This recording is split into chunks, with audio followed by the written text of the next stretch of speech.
Hello friends, good morning all of you.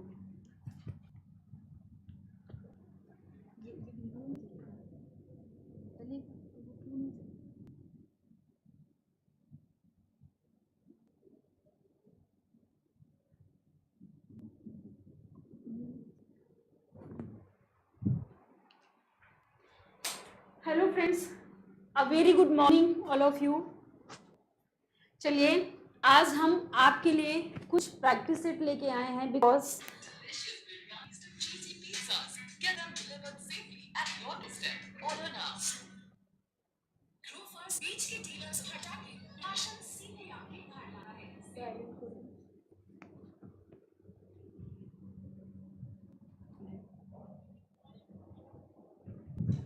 चलिए students, आप लोगों का जैसा कि पता है, आप लोगों को सभी लोग जानते हो, आप लोगों का एग्जाम एक्सटेंड कर दिया गया था नेट का, जो कि 5 अक्टूबर को होना था और उसको सीधे सीधे 1 मंथ के लिए एक्सटेंड किया गया। तो चलिए आज हम आपके लिए कुछ नेट बेस्ड क्वेश्चन होंगे जो कि आपको करना है और देखना है, राइट। तो सबसे पहले तो मैं सॉरी बोलना चाहूँगी फॉर दैट इनकन्वीनियंस। कल आप लोगों की क्लास नहीं हो पाई थी बिकॉज सम टेक्निकल इश्यूज आ गई थी अपने पास, इसलिए क्या आपकी क्लास कंटिन्यू नहीं हो पाई थी। ओके,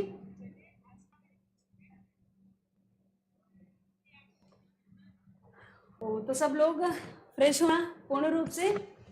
चलिए हम लोग बिना टाइम वेस्ट किए सीधे सीधे अपने क्वेश्चन पर फोकस करेंगे, राइट। बहुत ही ध्यान से देखिएगा सारी चीजों को, आपके लिए ये क्वेश्चन बहुत ही अच्छे होंगे। दूसरी चीज, आप सबसे पहले प्रैक्टिस सेट को स्टार्ट करने से पहले थोड़ा सा समझ लीजिए, आपके पार्ट वाइज क्वेश्चंस को डिवाइड किया गया है। यहाँ पर जो भी आपको क्वेश्चंस मिलेंगे पार्ट बाय पार्ट कुछ इंपॉर्टेंट क्वेश्चंस डाले गए हैं जो आपको देखना है, ठीक है। जैसे आपका सीडी है, एक्सटेंशन है, न्यूट्रिशन है, तो इस तरह से अलग अलग पार्ट में डिवाइड करते हुए क्वेश्चंस को दिया गया है। आफ्टर उसके आगे फिर देखा जाएगा। Okay, good morning again to all of you.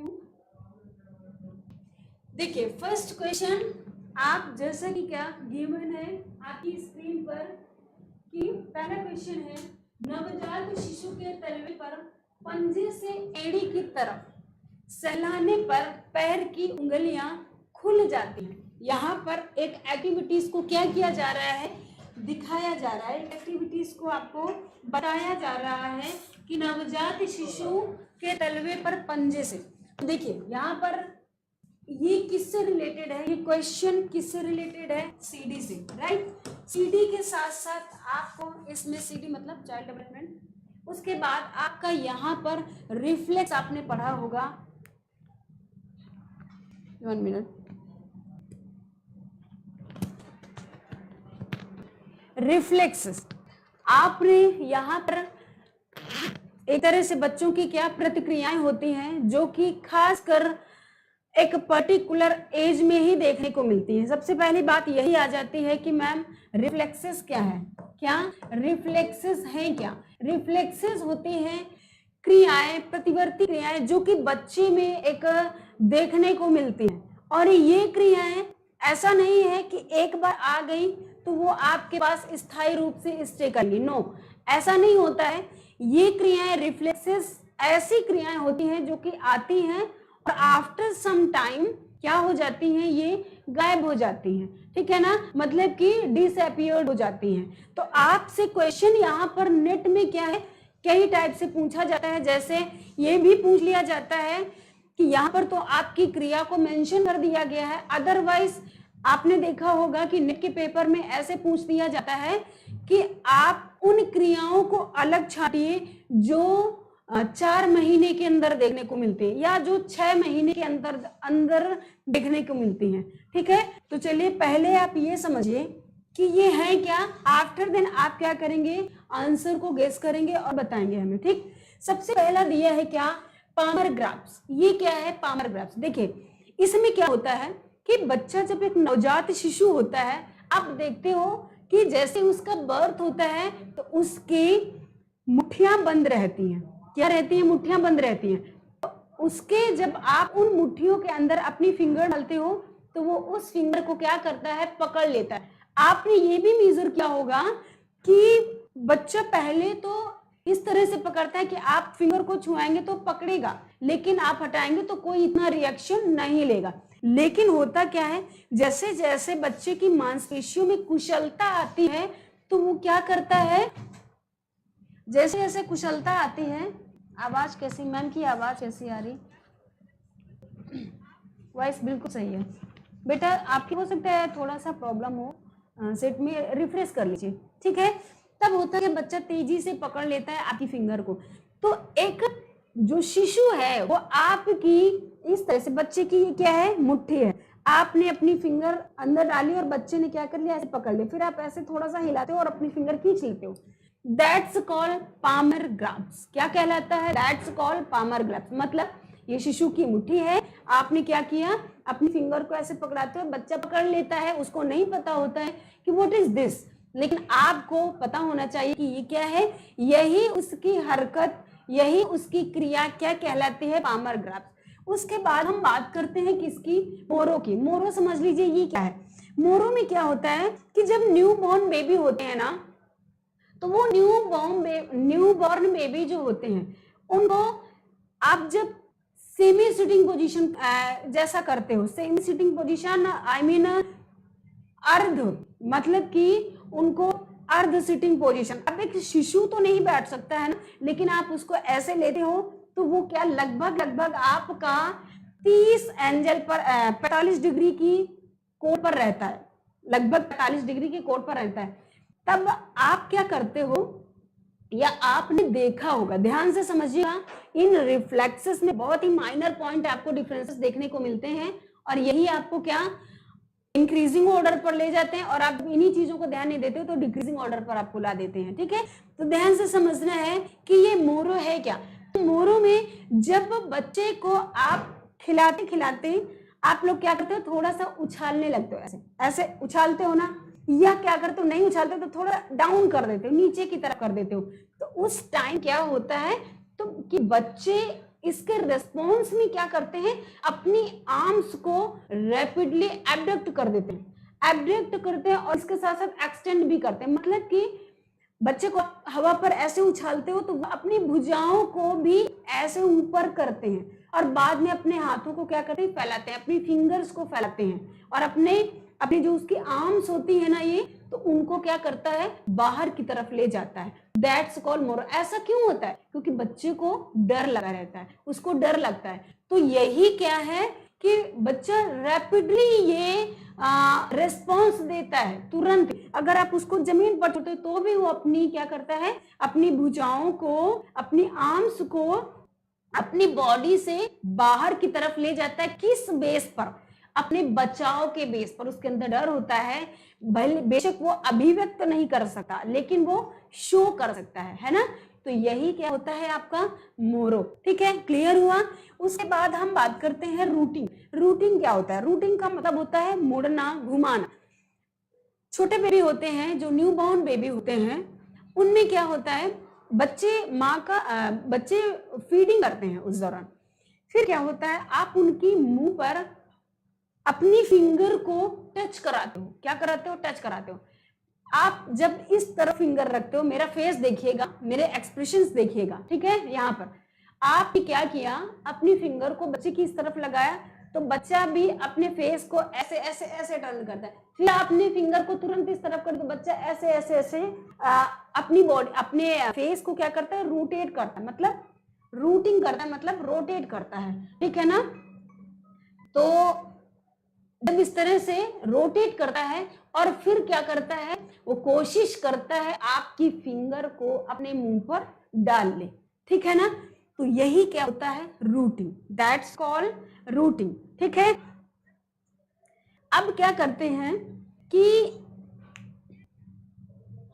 इसके बाद आपने क्या देखा कि जब हम बात करते हैं क्या, और बॉम्बिस्की की बात करते, तो बॉम्बिस्की क्या होता है, इसको समझिए। ये क्या है, ये एक ऐसी क्रिया है जिसमें इसमें सीधे सीधे लिखा है कि नवजात शिशु के तलवे पर एक बेबी है, न्यू बॉर्न बेबी है, वो लेटा हुआ है, बहुत ही कितने सॉफ्ट होते हैं, कोमल होते हैं।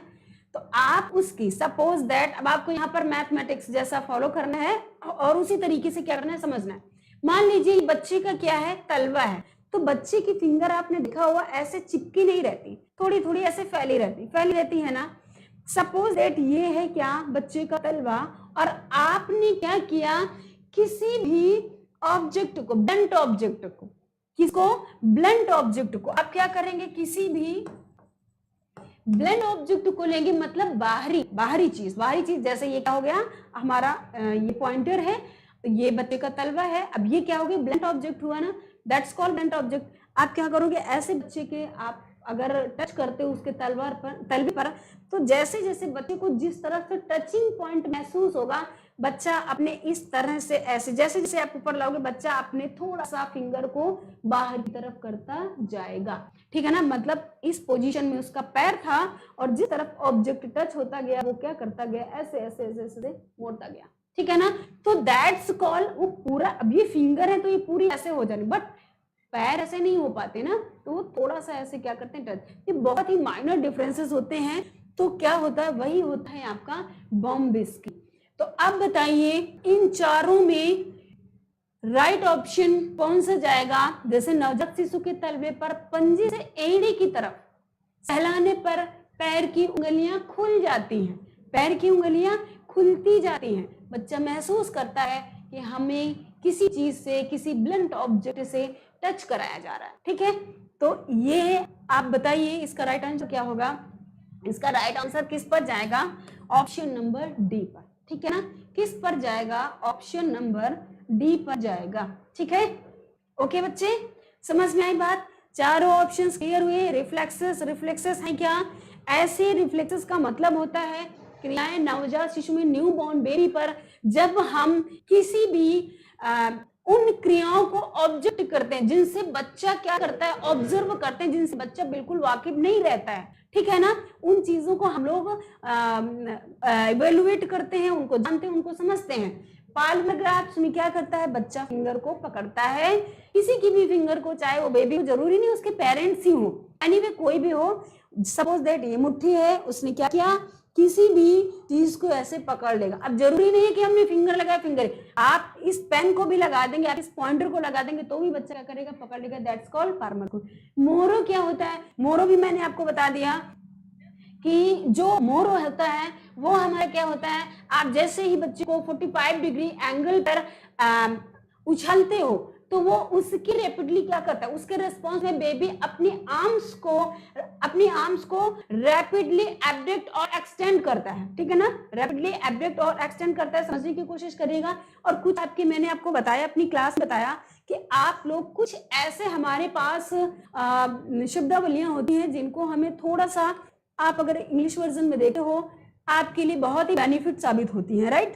तो आप रिफ्लेक्सेस में भी ऐसी चीजें देखते हो जो आपके लिए क्या, बहुत ही बेनिफिट साबित होती है, राइट। अब क्या हम बात करते हैं रूटिंग की। मैंने आपको तो रूटिंग मतलब मूवमेंट करना अपनी नेक को, ठीक है ना। मतलब हमने क्या बोला कि हमने उसको क्या कर दिया, रूटिंग कर दिया, मोड़ दिया। आप फिंगर को ले गए, बच्चा तुरंत क्या करता है, जो हमारा न्यूबॉर्न होते हैं ना, बड़ा मजा आता है जब ये हम साक्षात इन चीजों को देखते हैं। और अगर किसी के पास न्यूबॉर्न बेबी हो तो इन चीजों को जरूर मेजर करें और देखें, ठीक है। जैसे ही आप लिप को ऐसे फिंगर को लगाओगे, बच्चा तुरंत ऐसे, और कितनी फास्ट मूवमेंट करता है, यू कांट इमेजिन। और आप जैसे ही लिप को, अपनी फिंगर को इधर लाते हो, वो तुरंत ऐसे रोटेट करता है अपनी नेक को, ठीक है ना। मतलब कितनी वो सेंसिटिव होता है और उस चीज को समझता है। बॉम्ब इसकी, आप ये तलवा है, किसी भी ब्लंट ऑब्जेक्ट को आप टच कराया, वो क्या करता है, अपनी फिंगर्स को ऐसे करता है। इसी में एक और आता है आपका कौन सा, निगेटिव बॉम्बिंग। इसमें देखने को क्या मिलता है कि बच्चा फिर जब थोड़ा सा और बड़ा होता है ना, तब वो अपनी फिंगर्स को फैलाता नहीं है, वो क्या करता है, उसको ऐसे दबाता है, ठीक है ना। तो ये आपका थोड़ा सा बच्चा जब बड़ा हो जाता है तब होता है। दूसरी चीज, इसलिए इसका राइट ऑप्शन कहां जाएगा, राइट ऑप्शन डी पर जाएगा, ठीक है ना। अब थोड़ा सा समझ लीजिए, जो मोरो होता है वो आपका क्या, मोरो जो होता है वो आपका 3 से 3 to 6 मंथ में डिसअपियर का मतलब समझ लो गायब हो जाता है। मतलब ऐसा क्वेश्चन जो क्या होता है, गायब हो जाता है, राइट। उसके बाद हम क्या करेंगे, कि जो आपका पामर्स ग्राफ्स होता है वो आपका 2 से 3 मंथ में, अभी इसको बहुत ध्यान से सुनिएगा, कोशिश करिएगा कि नोट भी कर लीजिएगा, बिकॉज इस टाइप का आपसे क्वेश्चन पूछा गया, भले ही यहाँ पर 1 क्वेश्चन है लेकिन ऐसा भी क्वेश्चन आपने पूछा गया है कि जो रिफ्लेक्स 3 to 6 मंथ के बीच में या 0 से 6 मंथ के बीच में हमें देखने को मिलते हैं एक न्यूबॉर्न बेबी में, उनको आप छांटिए, उनको आप अलग कर लें।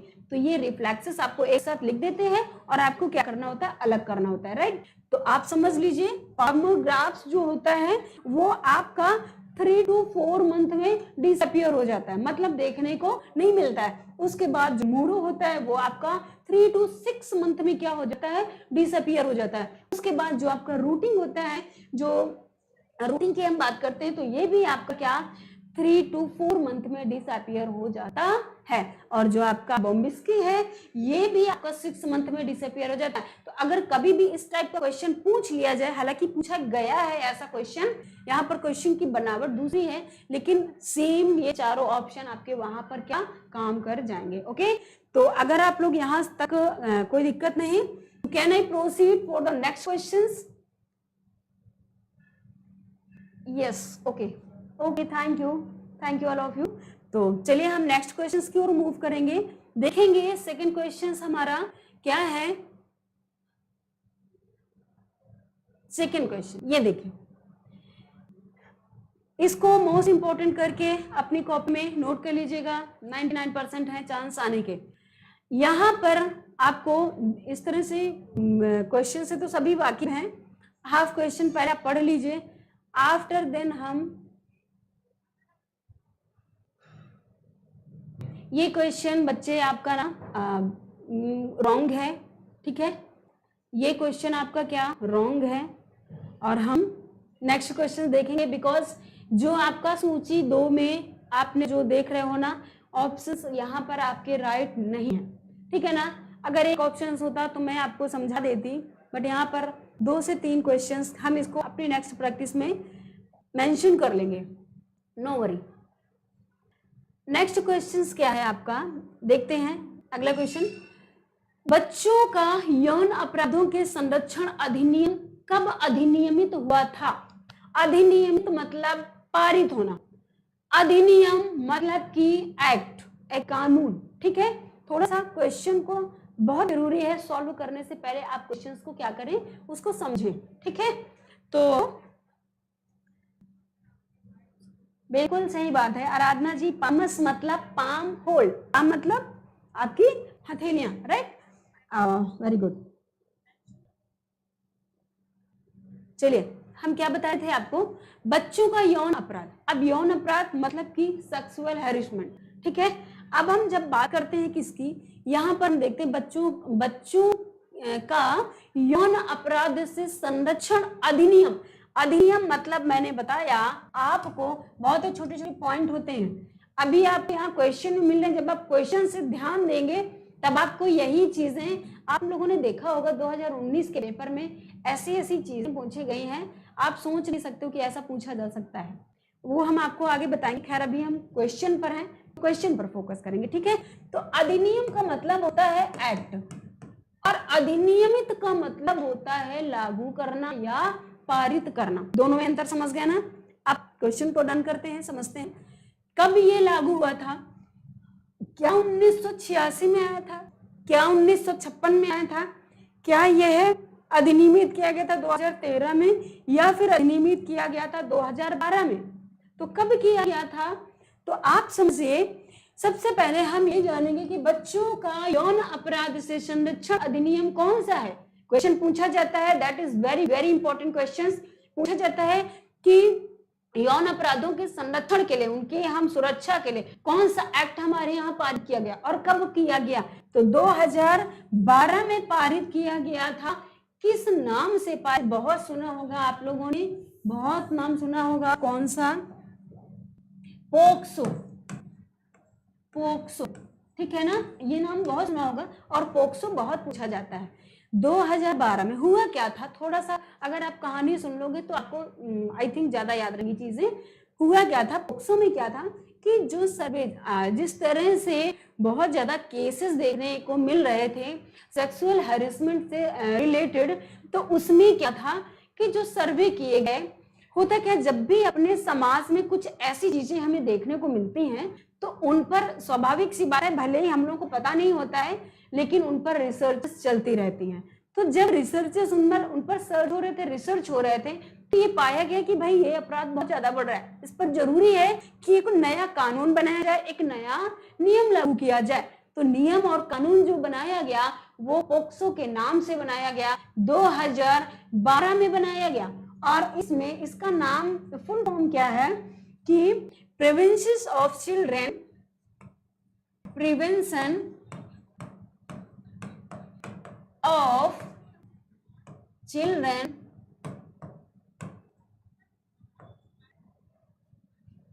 preventions of children from sexual offensive, from sexual offensive। ठीक है, ये इसका फुल फॉर्म होता है। आपसे पोक्सो का फुल फॉर्म भी पूछा जाता है, ये भी पूछा जाता है कि किसके लिए किया गया। ठीक है, तो बच्चों के लिए। देखिए क्वेश्चन से ही आपके देयर आर मेनी क्वेश्चंस निकल, मतलब क्वेश्चन, लेकिन क्वेश्चन से ही बहुत सारी चीजें निकलती चली आ रही। जो यौन अपराधों का संरक्षण अधिनियम पारित किया गया, किसके लिए किया गया, बच्चों के लिए किया गया। ठीक है ना। उसके बाद बच्चों के साथ साथ आपको ऑप्शन मिल सकता है, मैं यहाँ पर खासकर बच्चों में आता है क्या, बॉयज और गर्ल्स दोनों ही आते हैं। ऐसा नहीं है कि सिर्फ वहां पर महिला को ही देखा जाता हो, किसी एक गर्ल्स को ही प्रोटेक्ट किया जाता हो। ठीक है, उसके बाद आपसे यहाँ पर दूसरा क्वेश्चन बन जाता है, पोक्सो का फुल फॉर्म क्या है। इस अधिनियम में खासकर ये बताया गया कि अगर कोई इस तरह का अपराध करता है, ठीक है ना, बच्चों के साथ कोई इस तरह का अपराध करता है, उसकी सुनवाई जल्दी होगी। दूसरा नियम बनाया गया कि किसी भी पीड़ित व्यक्ति को, किसी भी पीड़ित गर्ल्स को या बॉयज को, उसको मेंटली टॉर्चर नहीं किया जाएगा, उसको बार बार न्याय दिलाने के लिए अदालत में पेश नहीं किया जाएगा, उससे कुछ इस तरह के क्वेश्चंस नहीं किए जाएंगे जिससे वो क्या हो जाए, मेंटली रूप से पजल हो जाए, है ना। तो वो सारी चीजों को इस पर क्या किया गया, प्रोटेक्ट किया गया, उन सब चीजों को ध्यान दिया गया और इस अधिनियम को बनाया गया। ठीक है, तो फ्रेंड्स इसका राइट आंसर क्या जाएगा, ऑप्शन नंबर डी 2012। ओके, तो अब हम नेक्स्ट क्वेश्चंस की ओर प्रोसीड करेंगे। देखिए ये क्वेश्चन है आपका, मोटर कौशल के विकास के क्रम को व्यवस्थित कीजिए। ऑप्शन नंबर ए, यहाँ पर आपको क्या क्रम से लगाना है। और आपका जो क्वेश्चंस है, थोड़ा सा मैं इसको नीचे करती हूँ जिससे आपको क्वेश्चन अच्छे से क्या करे, सीन हो जाए। राइट, अब अच्छे से सीन हो रहा है ना। देखिए यहाँ पर है, आपको 5 पॉइंट्स दिए गए हैं, क्रम से लगाना है। अब कैसे क्रम से लगाओगे ये मैंने क्लास में बताया आपको। कैसे क्रम से मतलब आप इसमें क्या देखोगे, आप इसमें एज फैक्टर देखोगे। क्या देखोगे, एज फैक्टर देखोगे कि बच्चा कितने सप्ताह में या कितने महीने में या कितने दिनों में इस चीज को फॉलो करता है और इस डेवलपमेंट में पूर्णता प्राप्त करता है। ये क्वेश्चन किस लेसन से रिलेटेड, किस पार्ट से, तो सीडी से। किस लेसन से पता है ना आपको, तो कहां से, आपका मोटर डेवलपमेंट से रिलेटेड हो जाता है। अब यहां पर देखिए लिखा हुआ है साफ साफ, मोटर डेवलपमेंट मतलब कौशल विकास।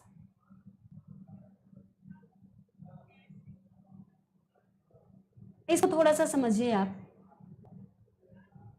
थोड़ा सा इसको समझिए।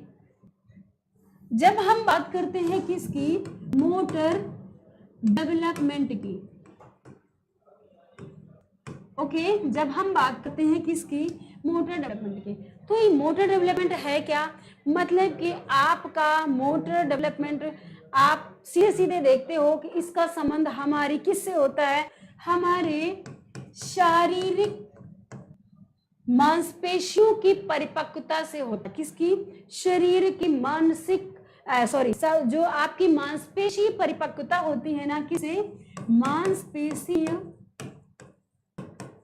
परिपक्वता, सीधे सीधे संबंधित हो जाता है हमारा मोटर डेवलपमेंट मोटर डेवलपमेंट। जब हम इसकी बात करते हैं, आपको सीधे अपने पॉइंट पर अगर ले चलते हैं तो ये मोटर डेवलपमेंट मांसपेशी विकास पर, और इसके कितने पार्ट्स बताए गए, तो इसके 2 पार्ट बताए गए। मतलब मोटर डेवलपमेंट को कितने भागों में बांटा गया? 2। पहला बांटा गया क्या? Gross motor development. दूसरा आपको बताया गया क्या? Fine motor development. क्या बताया गया? Fine motor development. ओके, इसको हम लोग हिंदी में क्या बोलते हैं? ये आपका स्थूल क्रियात्मक विकास होता है, ये आपका सूक्ष्म क्रियात्मक विकास। स्थूल मतलब उसमें आप जिसमें आप क्या करते हो? पूर्ण रूप से शारीरिक अंगों का इस्तेमाल करते हो। क्या करते हो आप? इसमें शारीरिक अंगों का इस्तेमाल करते हो। और फाइन मोटर डेवलपमेंट में आप अपनी मांसपेशियों का, जो आपकी डेवलप्ड मांसपेशियां हैं, आप उनका प्रयोग करते हो। क्या करते हो? मांसपेशियों का प्रयोग करते हो। खासकर जैसे एग्जाम्पल के तौर पर अगर हम बात करें शारीरिक अंगों की, अगर हम बात करते हैं तो जब आपके हाथों में, पैरों में पुष्टता आती है, अभी आप दौड़ना भागना स्टार्ट करते हो। कहने का मतलब जो ग्रॉस मोटर डेवलपमेंट के अंतर्गत आता है वो आपकी ऐसी क्रियाएं आती हैं जिनमें हम शारीरिक अंगों का इस्तेमाल करते हैं। शारीरिक अंगों पर्टिकुलर हम बात कर रहे हैं क्या? आपका उठना, बैठना, चलना, फिरना, जंपिंग करना और तैराकी करना, ये आपकी क्या आती हैं? ग्रॉस मोटर डेवलपमेंट के अंतर्गत आती हैं। फाइन मोटर डेवलपमेंट की जब हम बात करते हैं तो यहाँ पर आती सूक्ष्म गतिक कौशल होते हैं। कहने का मतलब ये कि यहाँ पर बच्चा लिखना, पढ़ना, फिगर ड्रॉ करना, इस तरह से, मतलब कोई पेंटिंग बनाना, चित्र बनाना, इस तरह का काम सीखते हैं। आप देखते हो फाइन मोटर डेवलपमेंट, देखिए जब यहाँ बच्चा, आप उसके हाथ पर मजबूत होंगे तो उछलना कूदना शुरू कर देता है। आपने यहाँ देखा होगा फाइन मोटर डेवलपमेंट, जब एक बच्चा होता है उसको कभी पेन मिल जाता है, आपको लिखते हुए देखता है, तब क्या करता है? पेन को ऐसे पकड़ता है। उसको नहीं अकल होती कि ऐसे पकड़ना है, अकल नहीं होती, उसकी परिपक्व नहीं होता। शायद वो ऐसे पेन को पकड़ता है तो वो अच्छे से शब्दों को बना नहीं पाता है, अच्छे से फिगर को बना नहीं पाता है। ठीक है, वो ऐसे पकड़ता है और यूं यूं ऐसे ऐसे लिखता है चारों तरफ, उसको नहीं पता है हम क्या कर रहे हैं। तो ये क्या होता है? मतलब वहां पर उसकी मांसपेशियां पुष्ट नहीं है, मांसपेशियां वहां पर उसकी परिपक्व नहीं है। आफ्टर सम टाइम क्या करता है? बच्चा ऐसे पकड़ना सीख जाता है प्रॉपरली, और वो धीरे धीरे चीजों को लिखना सीख जाता है। जब लिखना सीख जाता है, आपने देखा होगा कि बच्चे ABCD लिखना तो सीख जाते हैं, लेकिन वो फिगर ड्रॉ करना नहीं, वो भी क्या है? उसकी मांसपेशियां उतनी विकसित नहीं हुई है। राइट, तो ठीक है, तो ये बात समझ में आई ना कि क्या है हमारा डिफरेंस दोनों में, कि ग्रॉस मोटर डेवलपमेंट और फाइन मोटर डेवलपमेंट क्या है, और कैसे कैसे मोटर डेवलपमेंट को हम समझते हैं और उससे क्वेश्चंस आपके बनते हैं। ठीक है, अब हम सीधे सीधे बात करेंगे अपने क्वेश्चंस की ओर। अब देखिए यहाँ पर कौन सा, अब आप लोग थोड़ा सा पहले इसको सॉल्व करने से पहले बताइए मुझे कि ये हमारा किस डेवलपमेंट के अंतर्गत आएगा। बताइए, यहाँ पर जो क्रियाएं लिखी है, यहाँ पर जो आप क्वेश्चन देख रहे हो बच्चे का, तो ये किस डेवलपमेंट के अंतर्गत आएगा? ये आपका सीधे सीधे किस मोटर डेवलपमेंट के आएगा? कोई बता सकता है? अब आप बताइए। ये हमारा, मैंने जिस तरह से बताया आपको, स्थूल मोटर डेवलपमेंट के, स्थूल डेवलपमेंट के आएगा, मतलब कि ग्रॉस मोटर डेवलपमेंट के अंतर्गत आएगा। किसके अंतर्गत? Gross motor development. ओके, देखिए क्यों ऐसा क्यों आएगा? क्योंकि देखिए यहाँ पर बच्चा क्या कर रहा है? सीधे सीधे अपने शरीर पर एक तरह से उस पर परिपक्वता आ जाने पर ही सारी क्रियाओं को संपादित करेगा। अब हम देखेंगे क्या यहाँ पर, देखिए पहला जो लिखा है, कर्मठ से पीठ के बल होना, सिर को थामे रखना, स्वयं खड़े होना, और चौथा है पैर की उंगलियों पर चढ़ना, पांचवा है सहायता से सीढ़ियों पर चढ़ना। अगर हम इसकी बात करेंगे सीधे सीधे तो आप यहाँ पर क्या देखते हो? इसका राइट ऑप्शन किस तरफ जाएगा, इसका सीक्वेंस किस तरफ बनेगा? तो देखिए सबसे पहले क्या करता है बच्चा? अपने सर को थामना सीखता है। छोटे बच्चे जो होते हैं, न्यूबॉर्न बेबी होते हैं, वो क्या करते हैं? आप उनको लेते हो, जैसे हम लोग तो चलो समझदार होते हैं, मैच्योर होते हैं, तो बड़े ही केयरफुल तरीके से बच्चे को उठाते हैं। लेकिन आपने देखा होगा कि जब उसके भाई बहन या छोटा कोई ऐसा जो इतना ज्यादा परिपक्व नहीं है उठाते हैं, तो वो सीधे बच्चे को तो उसकी नेक तुरंत ऐसे गिर जाती है, हो सकता है पूरी बॉडी पीछे को ही चली जाए, है ना। तो ये होता है, उस टाइम बच्चे को अपने सर को थामे रखने जैसा कुछ भी ज्ञान नहीं होता है। इसलिए सबसे पहला जो क्रम आता है, क्या बच्चा अपने सिर को थामे रखता है। क्या करता है? बच्चा अपने सिर को थामे रखता है। 1 मिनट से 1 सेकेंड स्टूडेंट प्लीज।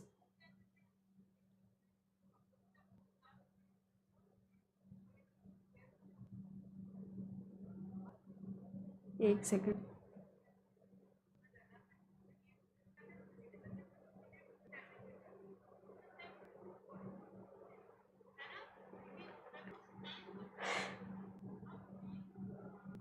चलिए, हम सीधे सीधे किसकी बात कर रहे थे? बच्चा क्या करता है? अपने सर को थामे रखता है। उसके बाद क्या करता है? फिर धीरे धीरे बच्चे में ऐसा कौशल होता है कि बच्चे को अगर आप लिटा देते हो तो वो क्या करता है कि कर्मठ ले लेता है। ठीक है, क्या करता है? कर्मठ ले लेता है। और कर्मठ लेने के बाद कभी कभी वो दाएं से बाएं कर्मठ लेता है और बाएं से दाएं।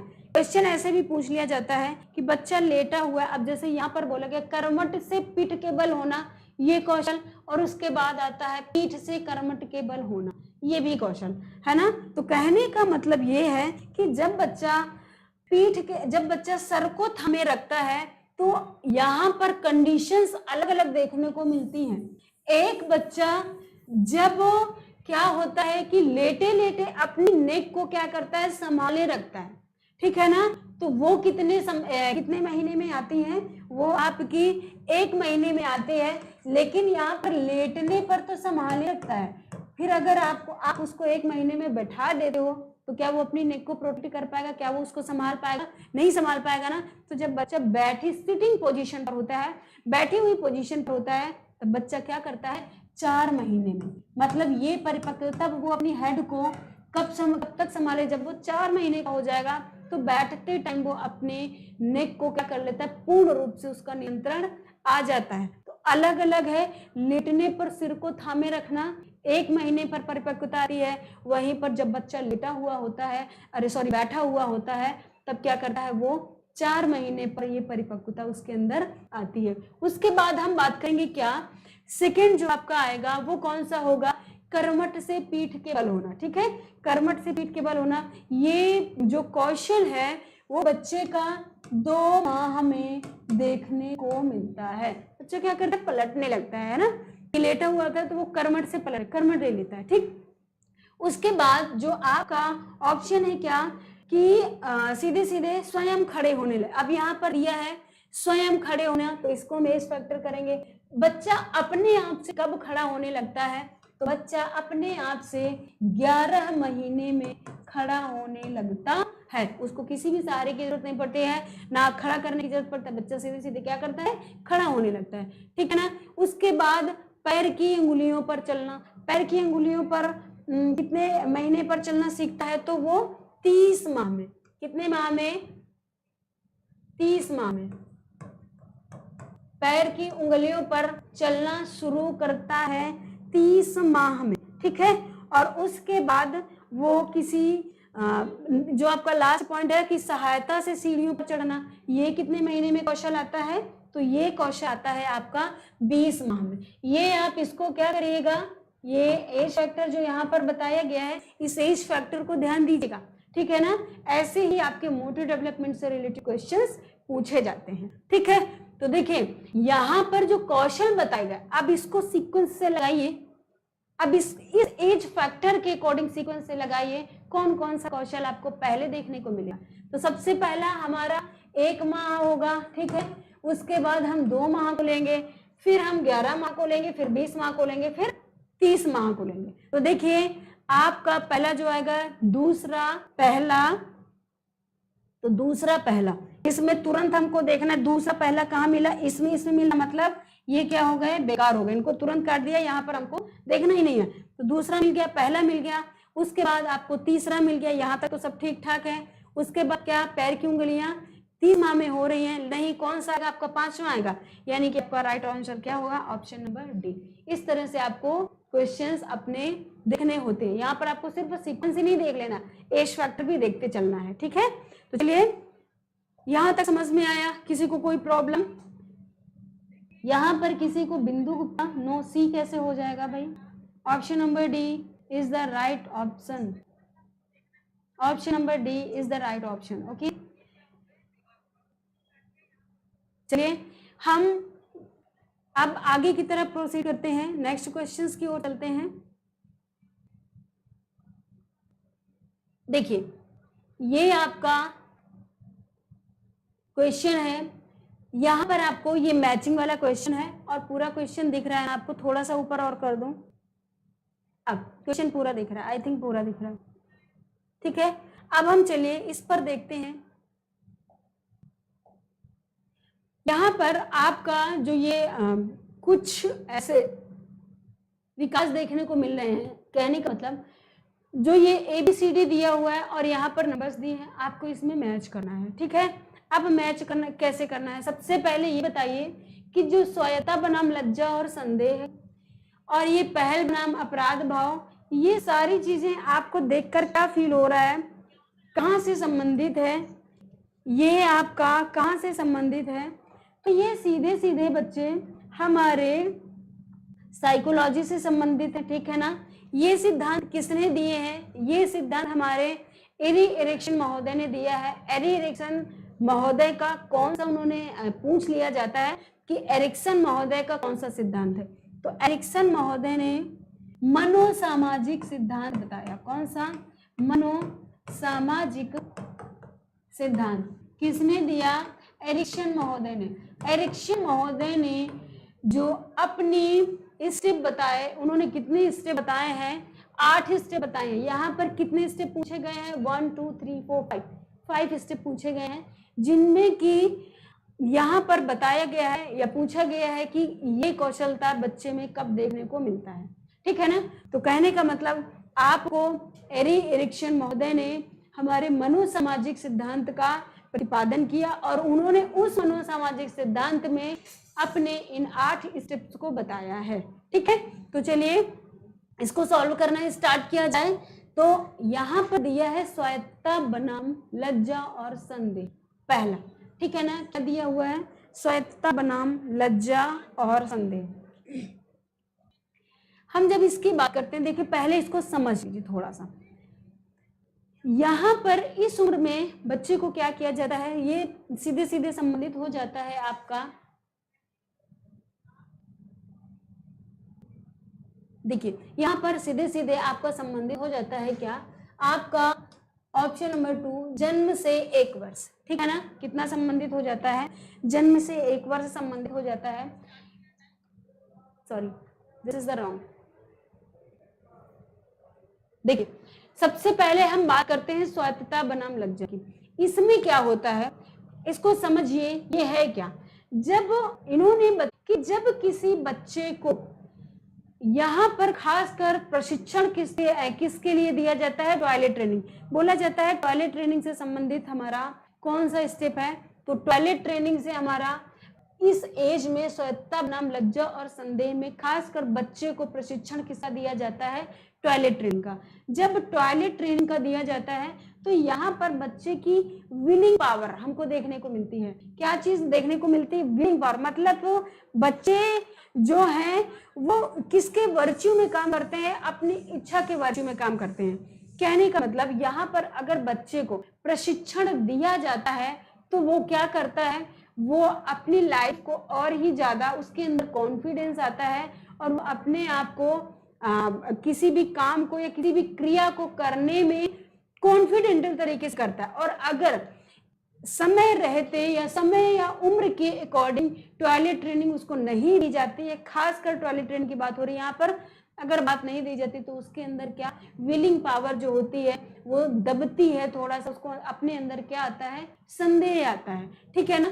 तो यहाँ पर ये प्रशिक्षण जो दिया जाता है टॉयलेट ट्रेनिंग का, वो खासकर आपका यहाँ पर बात हो जाती है आपकी 1 से किसकी बात होती है, 1 से 3 की, ठीक है। और उसके बाद इसको समझिए, पहल बनाम अपराध भाव।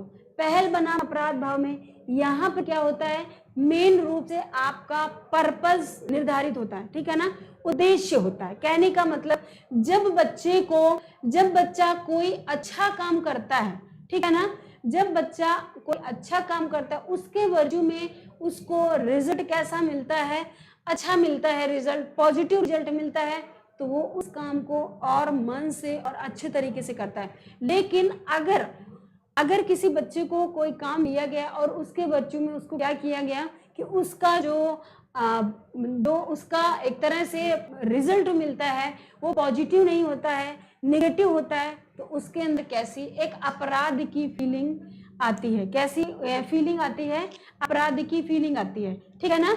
और कहने का मतलब बच्चा यहाँ पर एक्टिव भी रहता है, कुल मिला के एक्सप्लोर भी करता है, कई चीजों को क्या करता है, एक्सप्लोर करता है। उस एक्सप्लोर के थ्रू अगर रिजल्ट पॉजिटिव मिल रहा है तो वो उसको और ही अच्छे तरीके से करता है, और अगर उस एक्सप्लोर के थ्रू बच्चे को रिजल्ट पॉजिटिव नहीं मिल रहे हैं तो कहीं कहीं पर बच्चे में क्या, अपराध जैसी भावना देखने को मिलने लगती है। ये किसने बताया, ये हमारे एरिक्सन महोदय ने बताया है, ठीक है। अब हम बात करेंगे सीधे सीधे आत्मीयता बनाम दूरी। आत्मीयता बनाम दूरी में खासकर नवयुवकों में देखने को मिलती है, ठीक है। और इसमें क्या होता है कि बच्चे यहाँ पर वर्चू क्या होता है, लव होता है। मतलब यहाँ पर क्या, आप कोई भी लड़का हो लड़की हो कोई भी हो, यहाँ पर एक दूसरे के प्रति प्रेम जागृत होता है, वो अट्रैक्शन वाला नहीं, एक प्रेम जागृत होता है, रियल लव, ठीक है। कहने का मतलब ये है कि अगर उसी के माध्यम से अगर वो किसी को प्रेम करता है, दिल से चाहता है, उसी के वर्च्यू में अगर उसको पॉजिटिव रिजल्ट मिलता है तो वो क्या करता है, उसको अपनाने की कोशिश करता है और अपनी सारी रिस्पॉन्सिबिलिटीज बिल्कुल ट्रूली निभाता है। लेकिन अगर वो चीज हमें देखने को नहीं मिली, आपने एक तरफा अगर लव हुआ और फिर क्या होते हैं वहां पर जो आपके संबंध होते हैं वो खराब होते हैं, तो दोनों के बीच में क्या आती है, दूरी आती है। जैसे कि एक इसका दूरी का एग्जाम्पल क्या है कि जैसे क्या कर देना, तलाक देना, ठीक है ना, ये इसी तरह से होता है, तलाक देना, यहाँ पर दूरी हो जाती है। और यहाँ पर खासकर नवयुवक उस टाइम शादी की उम्र होती है, तो स्वाभाविक सी बात है कि वहां पर ये चीज देखने को मिलती है, ठीक है ना। या तो शादी के बाद संबंध बन जाते हैं, या तो फिर क्या हो जाते हैं, बिगड़ जाते हैं, या तो परिवार अच्छे से चलते हैं, या तो फिर क्या होते हैं, टूटने की नौबत आ जाती है। इस तरह से समझिए। उसके बाद हम बात करते हैं उत्पादकता बनाम गतिहीनता की। इसमें क्या होता है, खासकर ये किसका वर्च्यू होता है, आपका कोर का होता है, और ये आपका मध्यम वयस्कता से संबंधित हो जाता है। मतलब यहाँ पर बच्चा, यहाँ पर जो कहने का मतलब जो एक एज होती है, वो ऐसी एज होती है जहां पर पूर्ण रूप से मैच्योरिटी हो जाती है। मैच्योरिटी वहां भी हमें देखने को मिलती है, लेकिन यहाँ पर जिम्मेदारियां व्यक्ति की क्या होती हैं, ज्यादा बढ़ जाती है। मतलब कि अगर उसने कोई भी इस तरह का काम किया, अब जिसमें कि क्या उसको पॉजिटिव रिजल्ट, दो ही रिजल्ट देखने को मिलते हैं हमेशा, चाहे एक पॉजिटिव हो दूसरा एक निगेटिव, ठीक है। क्या मिलता है, एक पॉजिटिव एक निगेटिव। तो जब पॉजिटिव मिलेगा, कोई व्यक्ति चाहे वो जॉब करे, चाहे वो कोई क्या करे, कोई बिजनेस करे, तो अगर रिजल्ट पॉजिटिव मिलेगा तो वो ऊपर की तरफ ग्रो करेगा, ठीक है। और अगर उसको पॉजिटिव रिजल्ट नहीं मिले तो वो कैसा हो जाएगा, उसके अंदर वो एक्साइटमेंट, उसके अंदर वो जुनून नहीं होगा किसी भी कार्य को करने में, ठीक है। इगोसेंट्रिसिटी बनाम निराशा। तो इगोसेंट्रिसिटी बनाम निराशा ये क्या है, ये आपकी खास कर किसमें आ जाता है, आपका वृद्धावस्था में आता है। यहाँ पर पूरी लाइफ का क्या करता है, पूरी लाइफ का बैठ करके एक तरह से इवेलुएट करता है कि मैंने क्या किया क्या नहीं किया। अगर उसके रिजल्ट पॉजिटिव में आना स्टार्ट होते हैं तो वो अंदर से सुखद भाव महसूस करता है, और अगर रिजल्ट पॉजिटिव नहीं महसूस, अगर उसको रिजल्ट पॉजिटिव नहीं मिले तो उसके अंदर क्या आती है, निराशा आती है, उसके अंदर हीन भावना आती है, ठीक है ना। तो समझ में आई बात कि क्या है, ये आपके जो पहल दिए गए हैं वो क्या है, आपके किस किस तरह से ये किस वर्च्यू में काम करते हैं। ज्यादा करके क्वेश्चन ऐसे भी पूछ लिया जाता है, ठीक है। तो अब हम इसको क्या करते हैं, ये क्वेश्चन समझ गए, अब हम इसको मैचिंग करना स्टार्ट करते हैं। जब हम बात करते हैं किसकी, स्वायत्तता बनाम लज्जा और संदेह, तो आपका आता है किसमें 3 से 6 वर्ष में।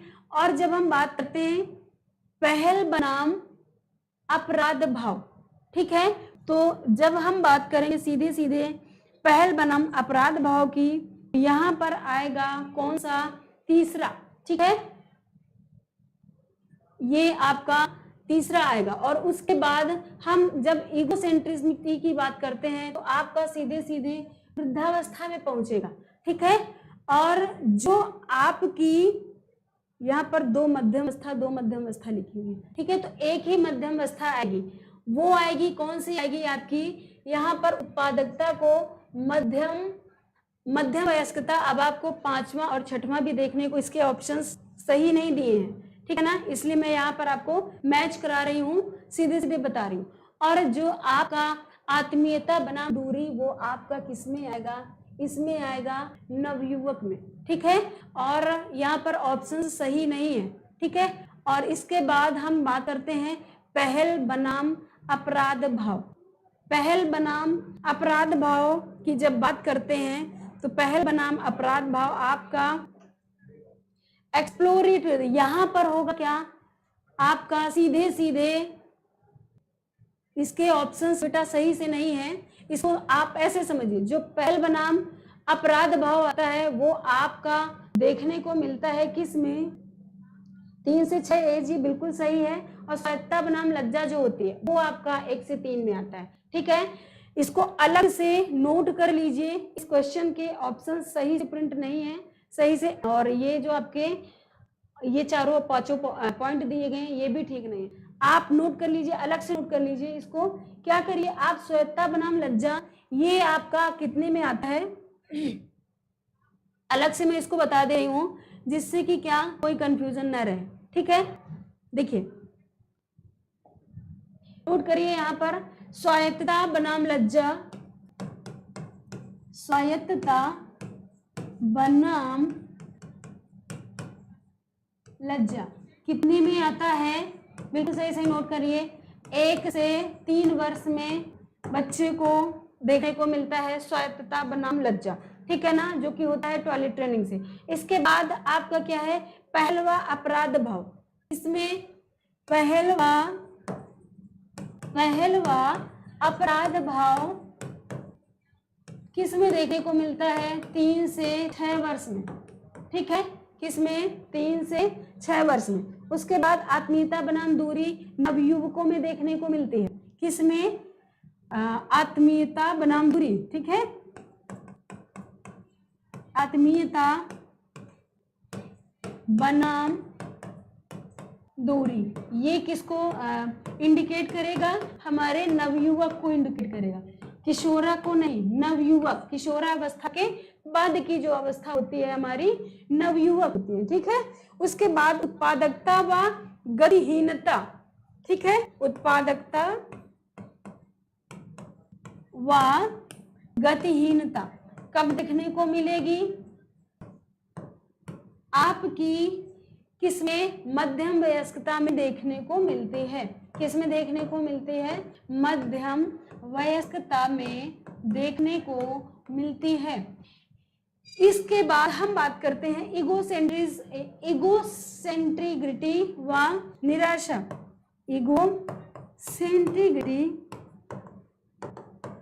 सेंटिग्रिटी व निराशा।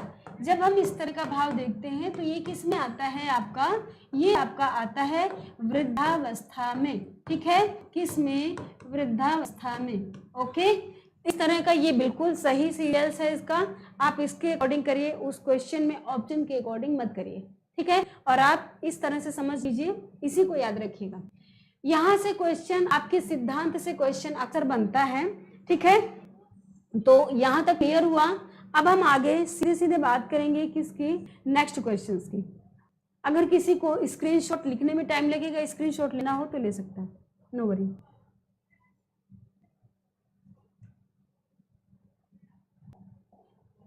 चलिए अब इसके ऑप्शंस रॉन्ग हैं, वो भी इस तरह से है, तो हम इसको अच्छे से मैच, इसका राइट ऑप्शन नहीं बता सकते, ठीक है। अब हम बात करेंगे सीधे सीधे किसकी, हमें क्वेश्चन मिलता है कौन सा क्वेश्चन, देखिए प्रैक्टिस इतनी हो जानी चाहिए कि देखकर ही पता चल जाना चाहिए कि हमारा ये क्वेश्चन कहाँ से और किसका सिद्धांत है। जैसे इस क्वेश्चंस को देखकर आप क्या आकलन कर सकते हो कि आपका कौन सा सही है, कौन सा किस चैप्टर का है और किस राइटर के अकॉर्डिंग ये थ्योरी बताई जा रही है। तो देखिए बच्चों, इसमें ये आपका मैस्लो महोदय ने किसका, आवश्यकता का पदानुक्रम सिद्धांत सुना है ना, देखा है, यहाँ से क्वेश्चन भी आपका बहुत आता है। आवश्यकता का पदानुक्रम सिद्धांत, आवश्यकता का पदानुक्रम सिद्धांत किसने दिया, मैस्लो महोदय ने दिए। कितने उन्होंने सिद्धांत दिए, उन्होंने 5 सिद्धांत दिया। उन्होंने बहुत ही इजीली तरीके से चीजों को बताया। अब किस तरह से बताया, थोड़ा सा हम इस पर नजर डालेंगे कि मैस्लो महोदय ने किस तरह से चीजों को बताया था।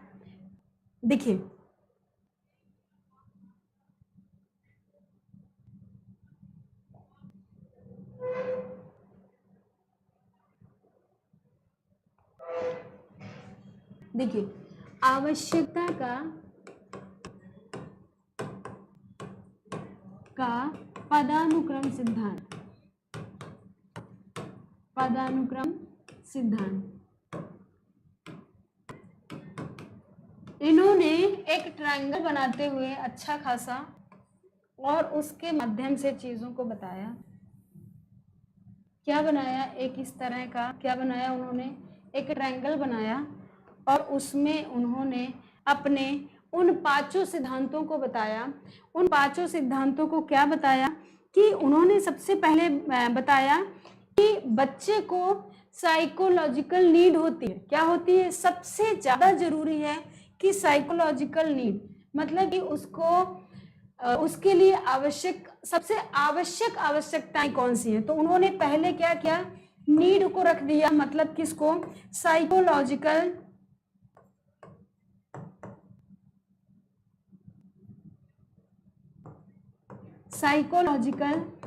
नीड। अब साइकोलॉजिकल नीड में क्या आ जाता है, जब उन्होंने बताया कि भाई बच्चे को साइकोलॉजिकल नीड की आवश्यकता होती है। अब साइकोलॉजिकल नीड क्या होगी, भोजन होगा, वस्त्र होगा, मकान होगा, सांस लेना होगा। कहने का मतलब यहाँ पर भोजन, वस्त्र, मकान, बच्चे को सांस लेना, बच्चे का एटमॉस्फेयर, ये जो सारी चीजें बताई गई क्या, साइकोलॉजिकल नीड बताई गई, ठीक है। मतलब और दूसरी चीज क्या बताई गई कि जब उसकी पहली आवश्यकता पूर्ण होती है, भाई जब बच्चा को उसको पोषण मिलेगा, उसको भोजन मिलेगा और उसको ब्रीथिंग करने को मिलेगा, उसकी ये क्या है, आवश्यक आवश्यकता है। अगर ये नहीं मिलेगा तो आगे का प्रोसेस क्या हो जाएगा, डाइंड हो जाएगा, आगे कोई प्रोसेस ही नहीं हो पाएगा, ठीक है। तो मैम साफ नहीं दिख रहा है, नहीं बेटा क्यों नहीं साफ, मेरी स्क्रीन में तो क्लियर है, पूरा क्लियर है। चलिए आप थोड़ा सा अपना क्या कर लीजिए, सही कर लीजिए। अब दूसरी बात जब आती है सेफ्टी और सिक्योरिटी, इन्होंने क्या बताया कि बच्चे को दूसरी नीड क्या होती है, उसकी सेफ्टी, मतलब समझ रहे हो ना, सेफ्टी की मतलब सुरक्षा की आवश्यकता होगी। तो वो क्या करेगा, इसको आप नाम दे सकते हो सेफ्टी एंड सिक्योरिटी। मतलब बच्चे को बहुत जरूरी है कि आप उसकी क्या करो, सेफ्टी करो, क्योंकि बच्चा तो बच्चा है ना, उसको क्या पता कि क्या करने से क्या हो जाएगा, वो नहीं जानता है किसी चीज को।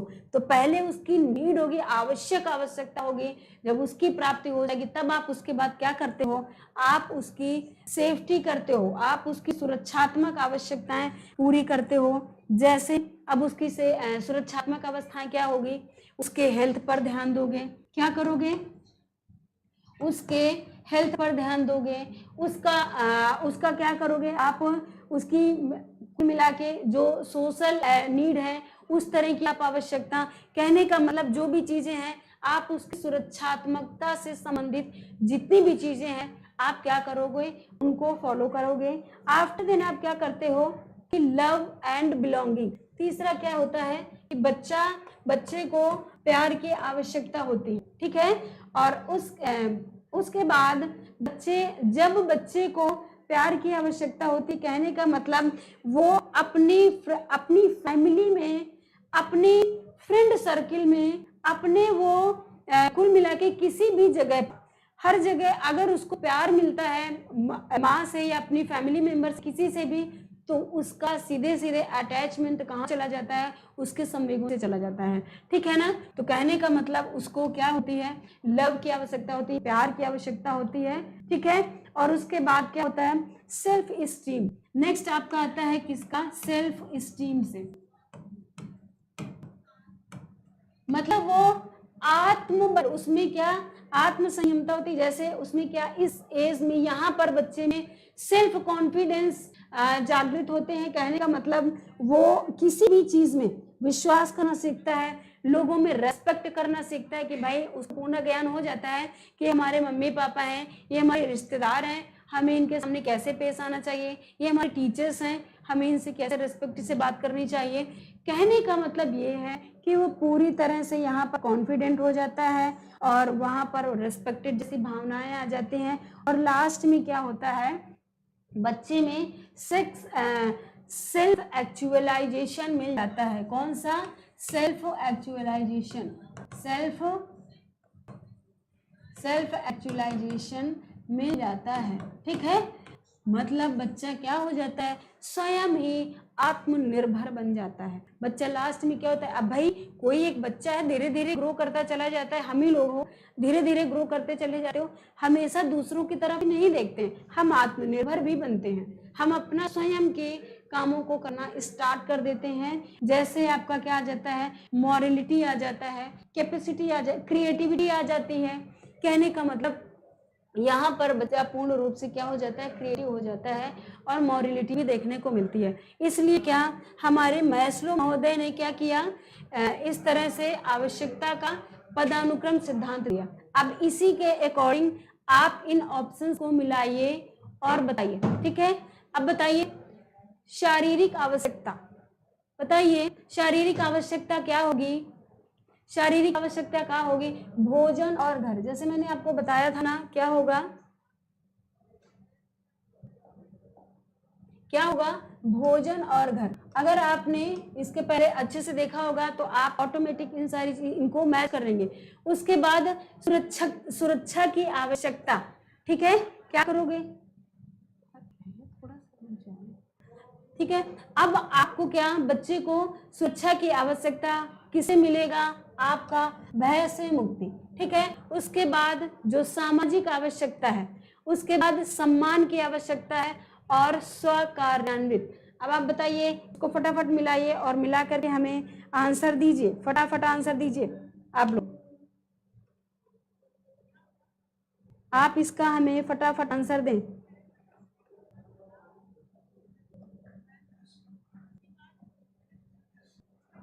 चलिए बताएं भाई। अब दूसरा क्या होगा, आपकी जो सामाजिक आवश्यकता कहाँ से पूरी होगी, आप सामाजिक आवश्यकता, आपकी सामाजिक वार्तालाप, ठीक है। यहाँ पर आपको ऑप्शंस पर फोकस करना है और उस अकॉर्डिंग आपको क्या करना है, मिलाना है, ठीक है। और दूसरा आपको जो सम्मान की आवश्यकता, मतलब कि आपको अपना यहाँ पर क्या प्यारा होता है, स्वाभिमान प्यारा होता है। आप कहते देखिए भाई मैं वहां पर ऐसा नहीं करूंगा, मेरे स्वाभिमान से बढ़कर कुछ नहीं है, ठीक है, आत्मसम्मान, ठीक है। तो स्वाभिमान आपको कहां पर मिल रहा है, सम्मान मतलब आप कहां पर मिल रहा है, ये आपका कहां पर तीसरे से मैच करेगा। और स्वकार्यान्वयन, ठीक है, क्या है आपका स्वकार्यान्वयन, ये आपका स्वयं आप यहाँ पर क्या हो जाते हो, अनुशासित हो जाते हो, स्व अनुशासित हो जाते हो। तो चलिए इसके अकॉर्डिंग मिलाइए कौन सा आपका राइट ऑप्शन जा रहा है। देखिए शारीरिक आवश्यकता किससे मिल रहा है, 2 से मिल रहा है। तो आपको नेट में टाइम बचाने के लिए क्या करना होता है, सीधे सीधे आपको यहाँ पर सी मिले तो चाहे तो आप कर दें, अदरवाइज इन सारे पॉइंट्स आपके ये ऑटोमेटिक क्या हो जाएंगे, कट हो जाएंगे, हमको कहीं से मैच ही नहीं करना है, ठीक है। क्योंकि यहाँ पर प्रैक्टिस चल रही तो आपको इस तरह बताया जा रहा है। अदरवाइज जब आप पेपर हॉल में बैठते हो वहां पर तो सीधे सीधे आप पहले जो आपकी चीजें क्लियर हैं बिल्कुल फाइनली आप उसी टर्म को पकड़िए और अपने आंसर से मिलाइए, और उसके अकॉर्डिंग ये कंडीशन कब की जाती है, जब आपको कोई चीज मतलब प्रॉपरली आती नहीं है तब आप ये फॉलो करते हो। अदरवाइज केयरफुल तरीके से आपको पूरा पूरा ऑप्शंस क्या करना चाहिए, मैच करना चाहिए, ठीक है ना। तो ये कुछ ट्रिक्स होती हैं ऐसी जिनमें हम क्या कर जाते हैं, एक तरह से नहीं गेम खेल जाते हैं, और कभी कभी क्या मोस्टली टाइम अगर आपको इनमें से 2 या 3 ही क्लियर हैं, 1-2 नहीं आते तो भी नैया पार हो जाती है, मतलब क्वेश्चन राइट हो जाता है। समझ में आई बात ना। तो आप जब एग्जाम हॉल में होगे तब आपको सीधे सीधे ये नहीं है कि हमको ये आता है तो पूरा एनालाइज कर रहे हैं, नहीं, आपको वहां पर अपनी विद्वता नहीं दिखानी है, आपको वहां पर अपना कुछ नहीं करना, वहां पर आपको अपना टाइम सेव करना है, क्योंकि एक क्वेश्चन में कई सारे क्वेश्चन होते हैं और सबको देखना है।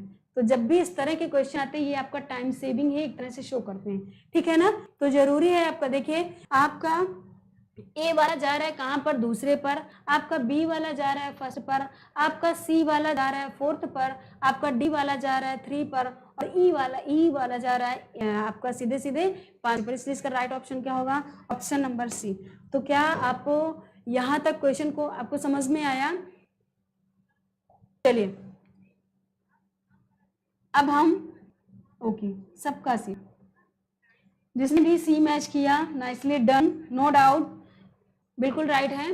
तो फ्रेंड्स अभी नेक्स्ट क्लास का टाइम हो गया है, कल हम फिर से इसी टाइम आपसे मिलेंगे कई सारे क्वेश्चंस को लेकर, जो आपके एक क्वेश्चन के साथ साथ बहुत सारी चीजें आपकी क्या मतलब अगर नेट का क्वेश्चन है वो नेट पर ही काम आए, इस तरह से आपको सारी चीजें देखने को मिलती रहेंगी, ठीक है। तो फ्रेंड्स अभी के लिए